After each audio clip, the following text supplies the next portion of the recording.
Welcome everyone to the 6th episode of the Automotive History series. In this series I'm going to cover the most funny, interesting and juicy stories of automotive history. But without further ado, let's get started. I want you to go back to the lobby, get some snacks, get back, sit back, relax and enjoy. As I'm about to tell you the story of the origins of the muscle car. But before we even start, I want you to listen to this.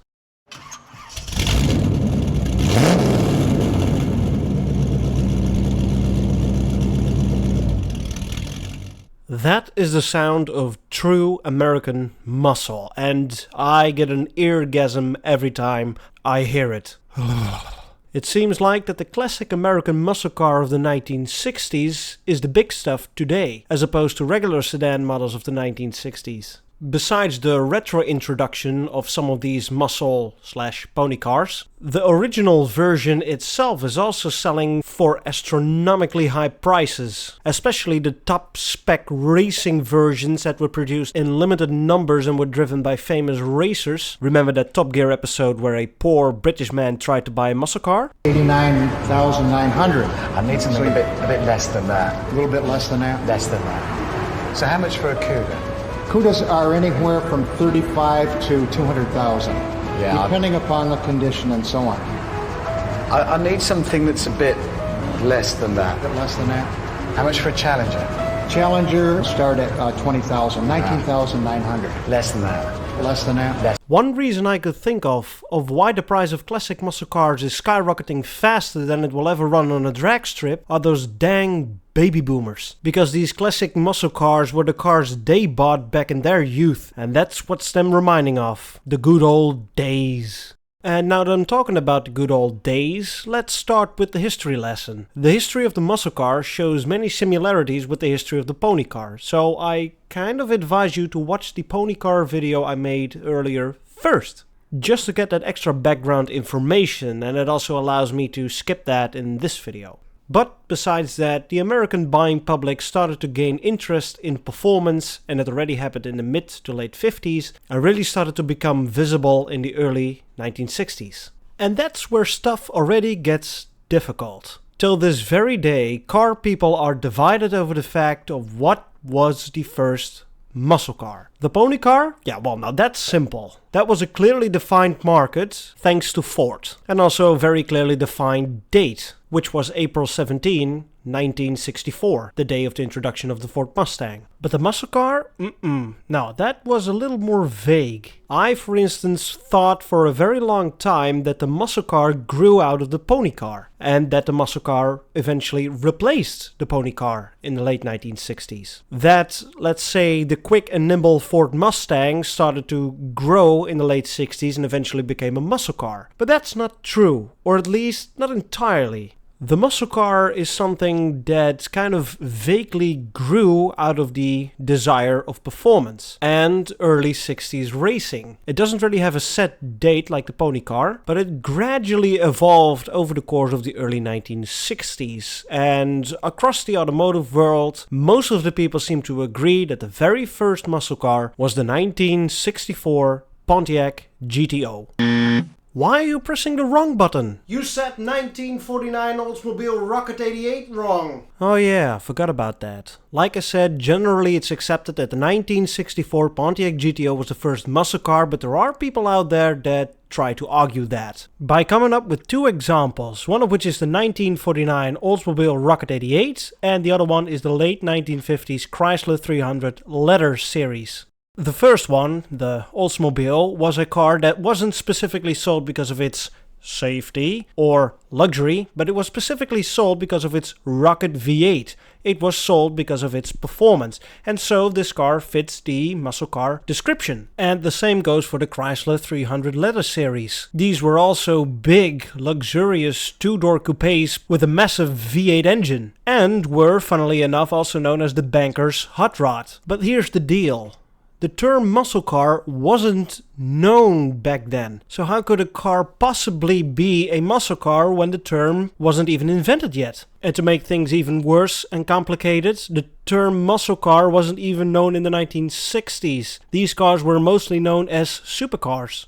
The more you know. It's almost the same as going back to 1950s Italy and saying that the original Fiat Multipla was an MPV. But if you walk up to the street and ask a random Italian back then that you brought a brand new MPV, they'd look funny at you and probably say, well, I don't know what they would say because I don't speak Italian, but you probably will guess that they don't know what an MPV is because they never heard of it and will probably give you funny looks. While the original Fiat Multipla was a MPV by today's modern standards. But I'm going slightly off track here. Like I said, and a quick recap, the 1950s already saw some performance models that fit the description as a muscle car here and there, but the real, original, OG muscle car came around the corner in the mid-60s with the Pontiac GTO. The GTO once started its life as a performance version of the compact-sized Pontiac Tempest, and if you want to know more about the Pontiac Tempest, I also made a video about it as well, but became its separate model in 1964. Pontiac at the time was known as GM's performance division.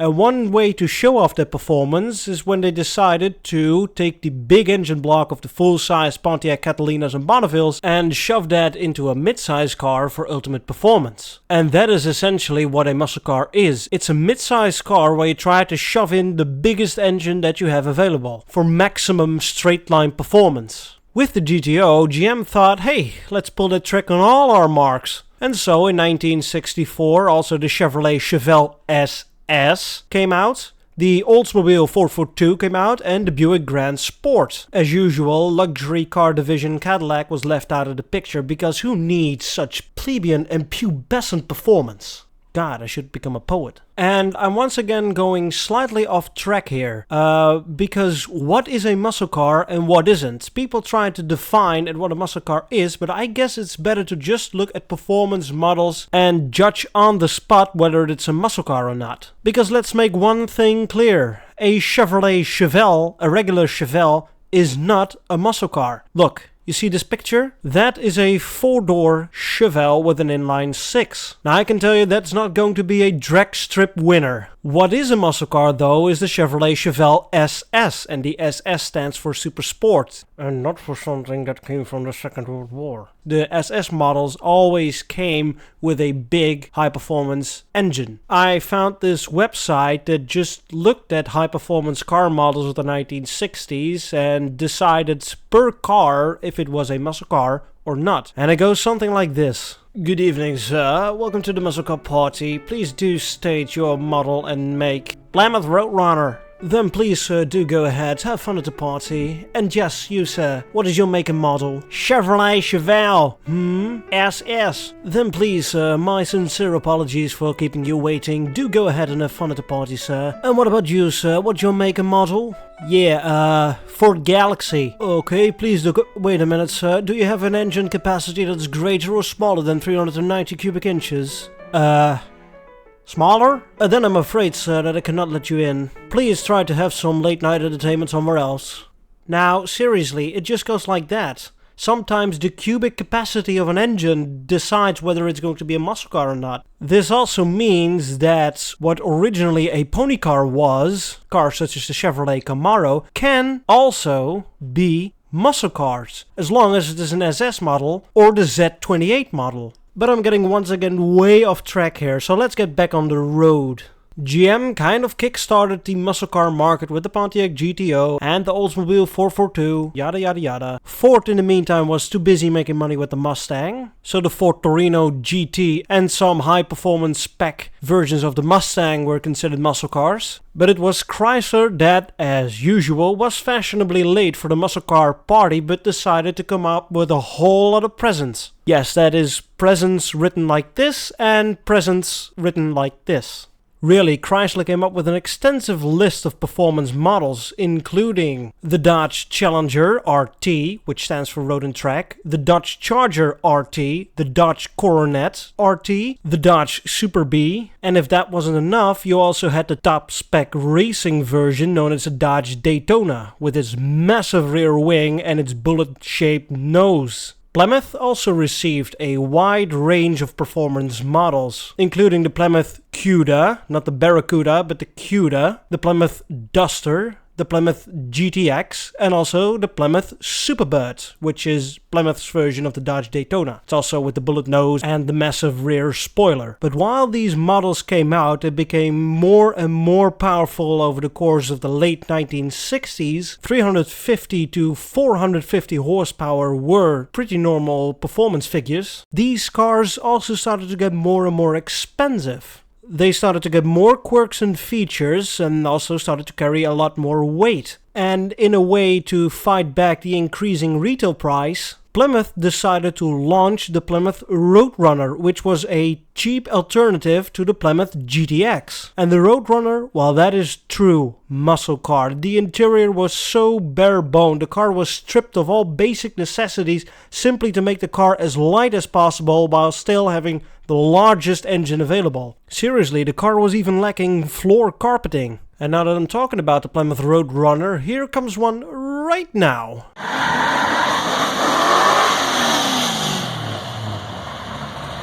And the Chrysler Corporation paid back then $50,000 to Warner Brothers for this sound. Yes, that is correct. If you try to toot the horn in a Plymouth Roadrunner, it will sound like the Roadrunner bird in the Warner Brothers Looney Tunes TV series. So cars get lighter or heavier, get more performance, and we are slowly entering the 1970s. Around 1970, literally and figuratively, cars are reaching peak horsepower. So as we roll into the 1970s, it will be smooth sailing, right? Yeah, it's all great. Oh no, no. No. The oil crisis of 1973. One of the major, if not the biggest event in car history is the oil crisis of 1973. And if it wasn't for the ever more stringent emission controls or the greater public awareness about safety and emissions, then it is the oil crisis that put a stop to the muscle car craze. Seriously, as quick as the muscle car craze started, as quickly it ended in the early 1970s. And there were multiple factors that contributed to the end of the muscle car craze. First off, it was safety, because like I told you earlier, some of these cars were almost completely stripped to make it as light as possible and lost their safety features. Next up is environmental concerns that led to emission controls that in their turn led to the addition of catalytic converters to engines, which essentially choked these type of engines, reducing the performance figures and the total amount of horsepower. Also, these high performance engines were running on 100 octane fuel, which most of the time was leaded gas. But in the 1970s, the government ordered that from now on, only unleaded gas would be offered, once again hurting the performance figures of these engines. Cars back then easily lost 100 or 200 horsepower simply because engines were running on a different type of fuel. On top of that, you had the aforementioned oil crisis, which skyrocketed the gas prices. And last but not least, the insurance companies were not too keen on the fact that the youth could get so much horsepower for such a low price. So the insurance prices started to rise as well, especially for muscle cars. All in all, I think we can agree that a muscle car is not really the type of car that you really want right after an oil crisis. So what did car manufacturers do? Well, they either stopped their muscle car series or they converted them to different car markets. Plymouth GTX? Stopped. Dodge Super B? Stopped. Chevelle SS? Kinda stopped, or at least it lost the SS badging, it just became a regular Chevelle. And the almighty Dodge Charger? Well, look at this. It became a personal luxury car that just completely forgot its roots. And with that, I want to end this episode. Thank you for listening, and remember to like and subscribe to my channel if you want more of this. And make sure that you follow me on Instagram. It's where I post cars that I found in the wild on the street, along with some interesting facts or a story, something like that. None of that promotional or irrelevant bullshit. So once again, thank you, and see you in the next video.